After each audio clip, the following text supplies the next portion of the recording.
भूगोल विषय में आपने 2 चैप्टर्स कंप्लीट किए हुए हैं। उसके प्रश्न उत्तर भी आपने कंप्लीट कर लिए होंगे।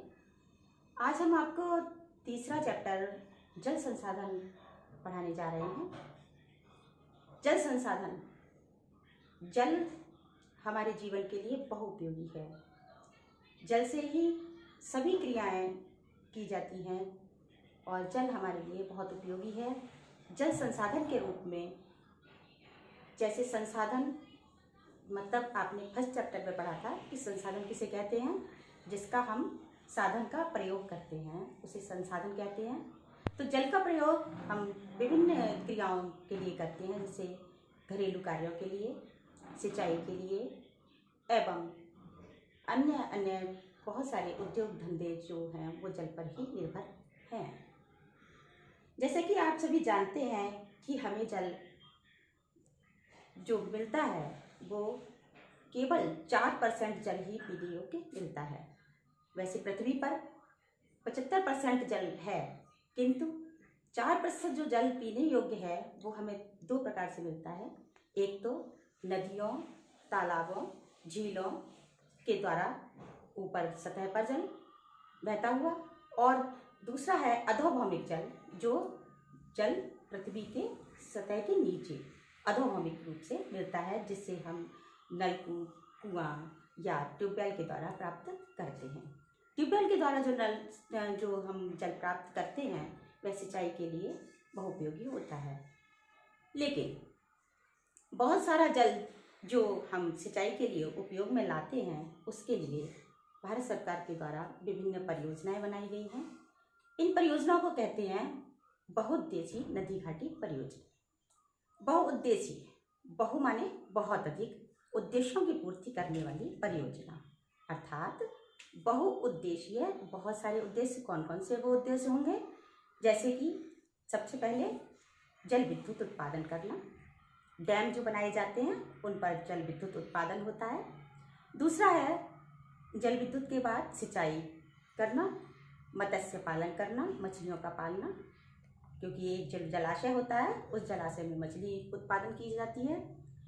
और सौंदर्यीकरण करके पर्यटक स्थल बनाना, उत्तम चारागाह बनाना, बाढ़ नियंत्रण करना, और सबसे ज़्यादा जो दलदलीय भाग होते हैं उनको सुखाकर उनमें खेती करना। विभिन्न प्रकार के उद्देश्य की पूर्ति ये परियोजना के द्वारा किया जाता है, इसलिए इसको बहुउद्देशीय नदी घाटी परियोजना कहा जाता है। आपको सुनकर बहुत ही आश्चर्य होगा कि जो हमारा अधोभौमिक जल है या जो नदियों के द्वारा, तालाबों के द्वारा जो प्राप्त जल है, वह जल बहुत निरंतर जो उसका नवीनीकरण होता है उसमें बहुत ज़्यादा कमी आई है और वह जल बहुत ज़्यादा कम होता जा रहा है। ये जल चक्र आपने शायद पढ़ा भी होगा, लेकिन एक बार पुनः स्मरण में देते हैं कि ये जल चक्र जो समुद्र है जिसमें 75% खारा जल है, उससे बाष्पीकरण होता है। बाष्पीकरण के पश्चात संघनन की प्रक्रिया होती है, अर्थात बादल बनते हैं, और बादल बनने के बाद स्वयं वो बादल वर्षण के रूप में भूमि पर आता है और भूमि पर जल एकत्रित होता है। ऐसी जो जल परिसंचरण है, यदि इसमें कमी आ जाए तो निश्चित रूप से जल की जो पीने योग्य जल है उसमें कमी आ जाएगी। और वैसा ही ग्लोबल वार्मिंग की वजह से होता ही जा रहा है, क्योंकि वर्षा जो है वो अनियमित हो गई है। कभी वर्षा होती है और कभी नहीं होती है, कहीं पर सूखा आदि पड़ जाता है, जिसके कारण अधोभौमिक जल जो है वो उसका स्तर बहुत कम होता जा रहा है। आपको सुनकर ये आश्चर्य भी होगा कि 2025 में 20 करोड़ लोग जल की त्रासदी से ग्रस्त हो जाएंगे, अर्थात जल की बहुत अधिक कमी हो जाएगी।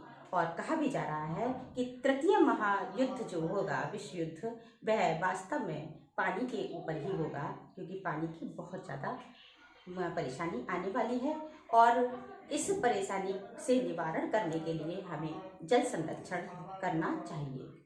जल संरक्षण करने के लिए सबसे पहले हम आपको बता दें कि आपके घर का जो जल है, जो समर लगे हुए हैं आप स्वयं जानते ही होंगे कि प्रत्येक के घर में समर लगा हुआ है, तो इससे पानी जो है वो बहुत अधिक मात्रा में निकलता है। जितना हमें उपयोग में लेना होता है उससे बहुत अधिक मात्रा में पानी निकलता है और वह पानी वेस्ट ज़्यादा हो जाता है। टैंक भरता है तो टैंक भी बहुत जल्दी 4 मिनट में 3 मिनट में टैंक भर जाता है, उसके बाद वह पानी वेस्ट होने लगता है। तो इसकी सावधानी रखने की हमें बहुत अधिक आवश्यकता है। हम किसी भी प्रकार से पानी पिएंगे या हम उसका उपयोग करेंगे तो सावधानी पूर्वक करेंगे और जल का संरक्षण करेंगे। और जल का संरक्षण केवल हम ही नहीं करेंगे बल्कि हम करने के साथ साथ दूसरों को भी इसको बताएंगे, जिससे कि जल का संरक्षण हो सके और हमारे यहाँ जल का संकट न आए। अब मैं आपको बहुउद्देशीय नदी घाटी परियोजना भारत में कहाँ कहाँ बनाई गई हैं, कहाँ कहाँ इनसे लोगों को लाभ प्राप्त हो रहा है, उसके बारे में बताऊंगी। अब भारत की विभिन्न नदियों में जो बांध बने हुए हैं, बहुउद्देशीय नदी घाटी परियोजनाएं बनी हुई हैं, उन परियोजनाओं में सबसे पहले पंजाब में सतलज नदी है, उस पर भाखड़ा नागल बांध है, जिस प्रकार से आप मानचित्र में देख रहे होंगे भाखड़ा नागल बांध। और इसके बाद गंगा नदी जो है उस पर सबसे पहले जो उत्तर प्रदेश में बांध है वो है नरोरा बांध, जो अलीगढ़ डिस्ट्रिक्ट में है। हम सभी देखने भी गए थे उसको, बांध को। इसके बाद उत्तराखंड में भागीरथी नदी है जो गंगा नदी की लिंक नदी है, इस पर टेहरी बांध बना हुआ है। यमुना नदी की एक जो सहायक नदी है चंबल नदी, आप सभी ने नाम तो सुना ही होगा और 9th में आपने नदियों के बारे में विस्तृत रूप से पढ़ा ही हुआ है। इस पर है कोटा बांध। इसके बाद गुजरात में नर्मदा नदी पर एक बांध बना हुआ है, सरदार वल्लभ भाई पटेल बांध, जो अभी बिल्कुल नवीन बना हुआ है। मोदी जी ने उसका उद्घाटन भी किया था, आप सभी को विस्तृत रूप से पिछली कक्षाओं में बताया भी गया है। इसके पश्चात गंगा नदी पर ही एक सोन नदी लिंक नदी के रूप में निकली हुई है उत्तर प्रदेश से, जिस पर रिहिंद बांध बना हुआ है। ये बहुत बड़ा बांध है और इससे जल विद्युत उत्तर प्रदेश और मध्य प्रदेश में भी वितरित की जाती है। इसके पश्चात उड़ीसा में महानदी पर बांध बना हुआ है जो है हीराकुंड बांध। ये हीराकुंड बांध इसकी महानदी पर स्थित है, ये भी बहुत बड़ा बांध बना हुआ है। दामोदर नदी पर दामोदर बांध है। इसके बाद दक्षिण भारत की नदियों में जो तुंगभद्रा नदी है उस पर तुंगभद्रा बांध बना हुआ है। कृष्णा नदी पर एक नागार्जुन बांध बना हुआ है। गोदावरी नदी जो आंध्र प्रदेश और महाराष्ट्र तक गई हुई है, इस पर एक प्रपारा बांध बना हुआ है।